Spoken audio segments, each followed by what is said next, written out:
বন্ধুরা, আপনারা কীরকম আছেন? সৃষ্টিকর্তা আপনাদেরকে কীরকম রেখেছে?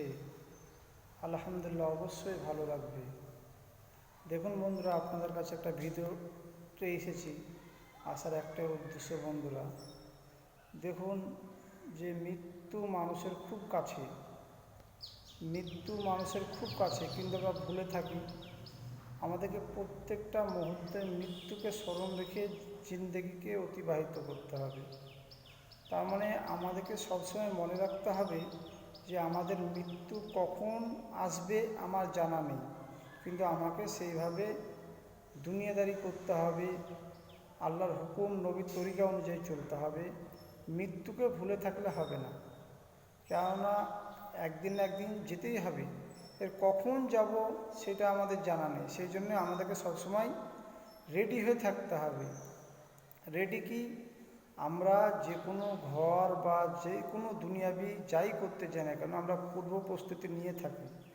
সেই জন্য আমাদের মৃত্যুর আগে রেডি হওয়ার কারণ যে ঈমান আমলকে আপনার সঙ্গে করে বাঁচিয়ে কুচিয়ে সঠিকভাবে আমল করে সে কবরে নিয়ে যেতে হবে। সেই জন্য বন্ধুরা, দুনিয়াদারি করতে হবে, যেটুকু প্রয়োজন সেটুকুই করতে হবে, তার বাইরে গেলে হবে না। কিন্তু আখেরাতকে সামনে রাখতে হবে, যেখানে অনন্তকাল জিন্দেগি থাকবে, যেখানে শুরু হবে তো শেষ নেই, দুনিয়ার জিন্দেগি শেষ হয়ে যাবে। সেই জন্যে বন্ধুরা, বেশি কিছু বলবো না। বিষয়টা হলো প্রত্যেকটা মানুষকেই আল্লাহ পাকের হুকুম নবীর তরিকা অনুযায়ী চলা উচিত, অবশ্যই উচিত। কেননা আমরা দুনিয়া করে পাগল। দুনিয়া আপনার সঙ্গে যাবে না, যাবে আখেরাতের সামান নিয়ে যেতে হবে।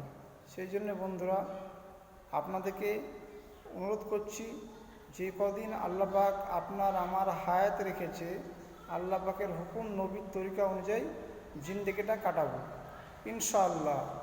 কেননা সামনে কবর, সে কবর কঠিন জায়গা। বলা হয়েছে মৃত্যুর পর প্রথম ঘাঁটি হলো কবর।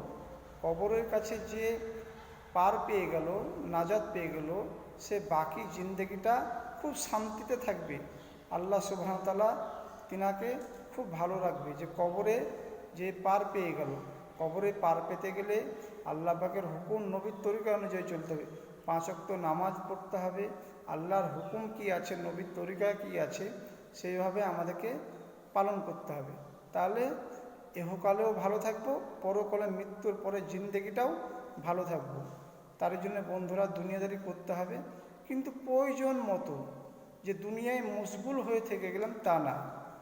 সেই জন্য বন্ধুরা, সঠিকভাবে চলবো, আল্লাহর হুকুম নবীর তরিকা অনুযায়ী জীবনযাপন করব ইনশাআল্লাহ।